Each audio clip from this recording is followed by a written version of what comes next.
जैसे ही movie start होती है हमें दो बाइकर्स स्टंट करते। जॉनी उससे पूछता है कि चलो बताओ कितने पैसे लोगे तुम इस चीज के। तो वो बूढ़ा आदमी कहता है कि तुम्हारी सोल यानी तुम्हारी रूह। इस पर जॉनी काफी हंसने लगता है क्योंकि उसे इन बातों पर यकीन ही नहीं आ रहा होता। वो बूढ़ा आदमी उसे एक कॉन्ट्रैक्ट पेपर निकाल कर देता है और जैसे ही जॉनी उसे पढ़ने लगता है तो उसके हाथ में एक पेन चुभ जाती है, जिसकी वजह से उसके हाथ से खून का एक कतरा आ जाता है और उस पेपर पर लग जाता है। जॉनी घबराया हुआ अपने फादर के पास जाता है और कहता है कि डैड आप ठीक हैं क्या? तो उसके फादर आगे से कहते हैं कि मैं कुछ दिनों से बहुत अजीब महसूस कर रहा था। अपनी बीमारी की वजह से मैं काफी वीक होता जा रहा था, लेकिन न जाने आज सुबह ही मुझे डॉक्टर ने बताया कि मैं बिल्कुल स्टंट के लिए निकलने लगते हैं। तो जॉनी को भी साथ जाने का कहते हैं, लेकिन देखते हैं कि जॉनी तो कहीं और बिजी है। अपने फादर के पूछने पर वो बताता है कि मुझे एक लड़की अच्छी लगती है, उसका नाम रॉक्सी है और उसके फादर उसे दूर भेजना चाहते हैं, तो मैं उसके साथ जाना चाहता हूँ, उसे यहाँ से लेकर। वो अपने फादर से कहता है कि आखिर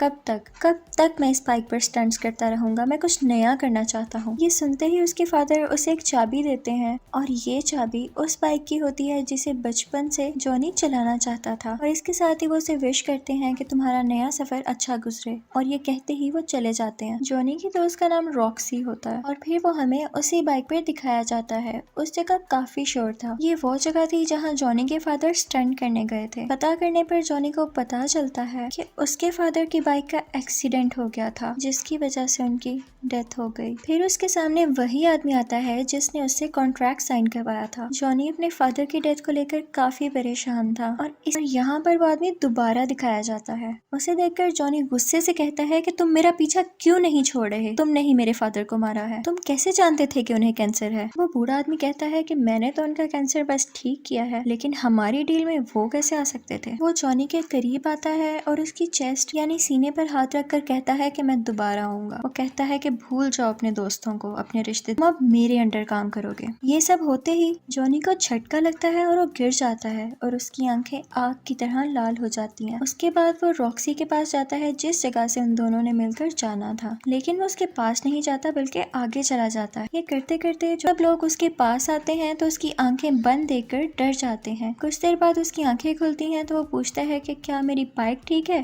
तो सब कहते हैं कि हाँ। लोग काफी हैरान हो जाते हैं कि उन्हें तो कोई चोट ही नहीं आई। साथ ही टीवी पर यह न्यूज ब्रेक हो जाती है कि जॉनी बहुत स्ट्रॉन्ग स्टंटमैन है और उसे कुछ नहीं हो सकता। जॉनी आगे से कहता है कि फरिश्ता या शैतान।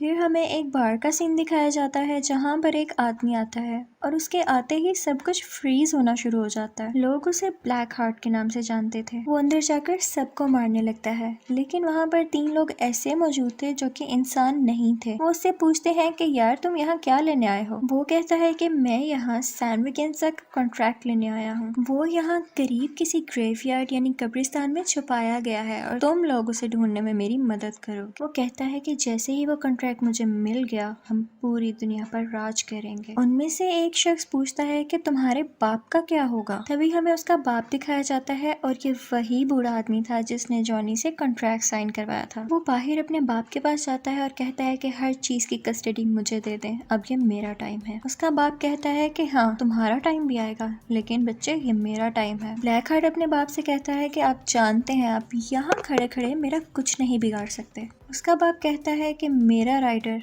तो मैं नहीं छोड़ने वाला। ब्लैक हार्ट उसे टॉन्ट करते हुए कहता है कि वो गोस्ट राइडर, मैं तुम दोनों को जिंदा दफना दूंगा। और ये सुनकर वो वहाँ से चले जाता है। ये बूढ़ा आदमी एक शैतान था और गोस्ट राइडर इसके अंडर काम करता था। उसके बाद हमें जॉनी दिखाया जाता है, किसी को इंटरव्यू नहीं देता। तो पीछे से एक लड़की की आवाज आती है कि क्या अपनी दोस्त को भी इंटरव्यू नहीं दोगे? असल में वो रॉक्सी थी। तो जॉनी उसके पास आता है और अपना इंटरव्यू स्टार्ट करते हैं वो लोग। जॉनी जब वहाँ स्टंट लगाने के लिए जाता है तो वहाँ गाड़ियों की जगह 6 बड़े हेलीकॉप्टर्स होते हैं और आज जॉनी ने इन हेलीकॉप्टर्स के ऊपर से जंप लगानी थी। अब टाइम आता है जंप लगाने का और दिखाया जाता है कि जॉनी ने बड़े आराम से जंप लगा ली। सब लोग बहुत हैरान होते हैं क्योंकि इन दोनों ने मिलकर कहीं दूर चले जाना था, लेकिन जॉनी उससे मिलने तक नहीं आया। 8 बजे वो लोग एक मीटिंग रखते हैं। जॉनी जब रेडी हो रहा होता है तो देखता है कि उसके हाथ काफी रेड हो गए थे और जब वो उस पर पानी डालता है तो देखता है कि उसके हाथों से धुआं उठने लगता है और उसके बाद उसको अपना नाम सुनाई देता है,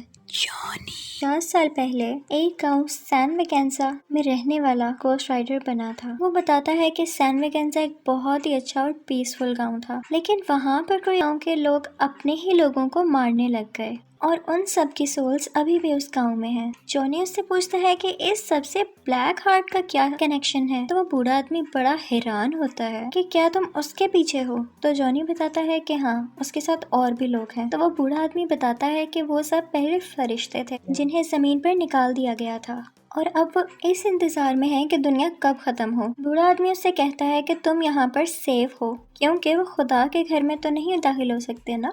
जॉनी उससे कहता है कि ठीक है, आपने मुझे बताकर अच्छा किया कि मैं शैतान का शिकारी हूँ, लेकिन मैं यहाँ नहीं रुक सकता। जॉनी जब वापस आता है तो देखता है कि पूरा का पूरा शहर तबाह हो चुका है, रोड्स टूट चुकी हैं। लगता है कि शायद जॉनी सच बोल रहा था। बिल्डिंग के ऊपर पहुँचते ही गोस्ट राइडर ब्लैक नहीं पड़ता क्योंकि उसके अंदर हवा की पावर थी, लेकिन साथ ही गोस्ट राइडर एक चेन निकालता है और उसमें अपनी आग भरकर उसके इर्द गिर्द लपेटना शुरू कर देता है, जिसकी वजह से वो भी जलकर मर जाता है। इसके बाद जॉनी दोबारा उसी आदमी के पास जाता है जिसने उसे गोस्ट राइडर के बारे में बताया था। जॉनी उससे पूछता है कि ये सब कैसे खत्म होगा।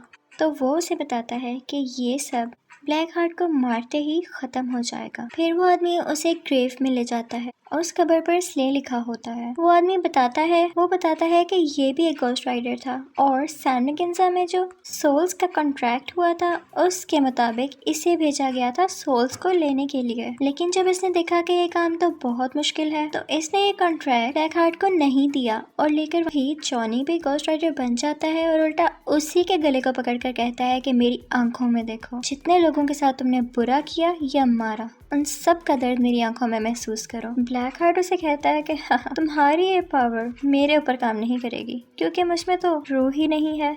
और ये कहते ही उसे जोर से धक्का देता है और इसके बाद वो उससे कहता है कि आज के बाद तुम मेरे बाप के साथ नहीं बल्कि मेरे लिए काम करोगे और अगर तुम चाहते हो कि तुम्हारी दोस्त रॉक्सी की जान बच जाए तो उसे सैन मैकेन्ज़ा में उसी कॉन्ट्रैक्ट के साथ मिलना। इसके बाद ब्लैक हार्ट वहाँ से जाता है और रॉक्सी को उठा ले जाता है। दूसरी तरफ जॉनी उसी बुरी हालत में अपनी दोस्त को बचाना है। वो कॉन्ट्रैक्ट उसी आदमी के पास था। जॉनी उससे कहता है कि काइंडली आप मुझे ये कॉन्ट्रैक्ट दे दीजिए। बूढ़ा आदमी उससे कहता है कि नहीं, इससे पूरी दुनिया तबाह हो जाएगी। जॉनी उससे कहता है कि प्लीज आप मुझ पर यकीन करें, उन्होंने मेरी सोल ली है लेकिन मुझे खरीदा नहीं है, मुझमें अब भी मोहब्बत का जज्बा मौजूद है। तो बूढ़ा आदमी भी उससे कहता है कि हाँ, मैं जानता हूँ तुमने ये कॉन्ट्रैक्ट लालच में नहीं बल्कि मोहब्बत में किया था और इसीलिए गॉड भी तुम्हारा साथ दे रहा है और मुझे लगता है कि तुम ही हो जो ब्लैक हार्ट को मार सकते हो। उसके बाद वो बूढ़ा आदमी कहता है कि चलो ठीक है, लेकिन सैन मैकेन्ज़ा गांव यहाँ से 500 मील दूर है तो हमें अभी निकलना चाहिए। जॉनी हैरान होकर पूछता है हमें मतलब?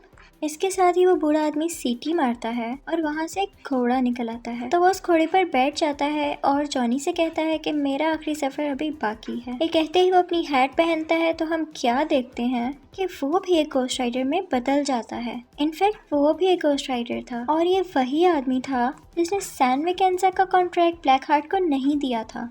उसके बाद ये दोनों अपनी अपनी सवारियों पर सैन मैकेन्ज़ा गांव के लिए निकल जाते हैं। वहाँ पहुंचता है ब्लैक हार्ट का एक ही आदमी जो कि अब बच गया था। वो गोस्ट राइडर को पानी के अंदर करके उसे मारने की कोशिश करता है, लेकिन तभी जॉनी गोस्ट राइडर में बदल जाता है और उल्टा उसी को पानी के अंदर करके मार देता है। इसके बाद वो ब्लैक हार्ट के पास जाता है और उसे कहता है कि अब तुम रॉक्सी को छोड़ दो, लेकिन ब्लैक हार्ट रॉक्सी को दूर फेंक देता है। जॉनी के हाथ में वो कॉन्ट्रैक्ट होता है, वो ब्लैक हार्ट के आगे करता है लेकिन उसे पकड़ा नहीं और साथ ही वो गोस्ट राइडर बन जाता है। उन दोनों में बहुत फाइट होती है। तभी हमें दिखाया जाता है कि सूरज निकल रहा है और ब्लैक हार्ट इस चीज का फायदा उठाकर गोस्ट राइडर को उठाकर रोशनी वाली जगह पर फेंक देता है और तभी वो जॉनी बन जाता है। वो विलेज देखने में बहुत खौफनाक था क्योंकि वहाँ पर बहुत सारी सोल्स थी। इसके साथ ही ब्लैक हार्ट वो कॉन्ट्रैक्ट उठाता है और उसे ऊंची ऊंची पड़ने लगता है कि यहाँ जितनी भी सोल्स मौजूद हैं आओ और मेरे अंदर समा जाओ। ये सुनते ही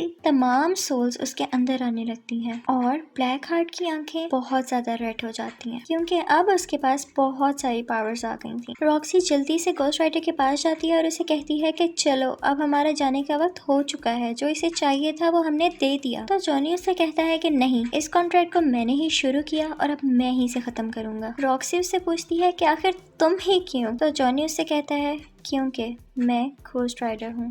उसके पास बहुत सारी पावर्स थी तो वो दोबारा से सब सोल्स को इकट्ठा करता है और अपनी असली शक्ल में वापस आ जाता है। लेकिन अब गोस्ट राइडर जानता था कि ब्लैक हार्ट को कैसे मारना है। वो उसके पास जाता है और कहता है कि तुम्हारे अंदर जितनी भी सोल्स हैं, उन्होंने जिस जिस को मारा है, उन लोगों के दर्द को तुम महसूस करो। इसी के साथ उसको वो दर्द महसूस होने लगता है और इतनी सारी सोल्स होने की वजह से वो इतना सारा दर्द बर्दाश्त ही नहीं कर पाता और यहाँ पर फाइनली उसकी डेथ हो जाती है। इसके बाद हमें ब्लैक हार्ट का फादर यानी वो बूढ़ा कहता है कि शाबाश, तुमने मेरा काम कर दिया, अब मैं तुम्हें आजाद करता हूँ, तुम चाहो तो अपनी एक नई जिंदगी शुरू कर सकते हो, एक नॉर्मल लाइफ। जॉनी कहता है कि नहीं, अब मैं ऐसे ही जीऊंगा और इन पावर्स को, इन एबिलिटीज को मैं तुम्हारे अगेंस्ट ही यूज करूंगा और जहाँ कहीं भी किसी का कत्ल होगा तो देखना मैं वहाँ जरूर मौजूद होऊंगा और मैं तुम्हारे किए की सजा तुम्हें देकर रहूंगा। वो बूढ़ा आदमी कहता है कि मैं तुम्हें छोड़ूंगा नहीं। तो गोस्ट राइटर कहता है कि हम डरने वालों में से नहीं है।